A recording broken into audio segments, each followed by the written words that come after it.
Évangile de Jésus-Christ selon saint Matthieu, chapitre 6, versets 7 à 15. En ce temps-là, Jésus disait à ses disciples, « Lorsque vous priez, ne rabâchez pas comme les païens. Ils s'imaginent qu'à force de paroles, ils seront exaucés.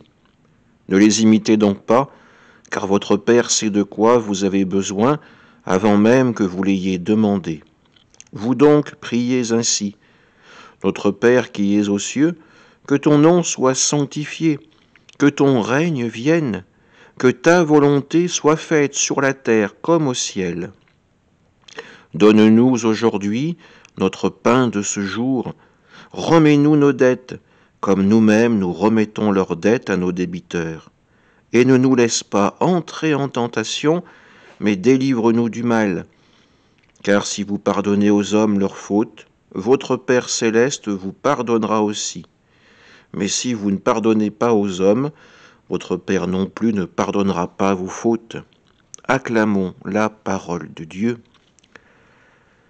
Aujourd'hui, dans cet évangile, les disciples reçoivent le plus grand trésor, la plus belle des prières que nous ayons jamais reçues, celle du Notre Père.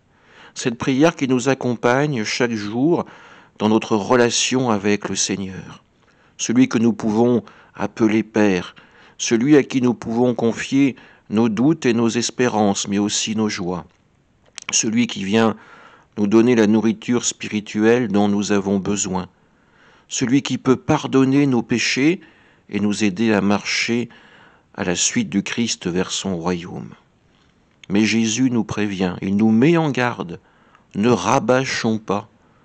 Si nous disons cette prière, alors qu'elle soit sincère, que chaque mot vienne du cœur, vienne de notre âme, que cette prière soit cet hymne de gloire que nous offrons au Seigneur, un moment gratuit, totalement centré sur le Christ, pour pouvoir avec lui marcher sur le chemin de la sainteté.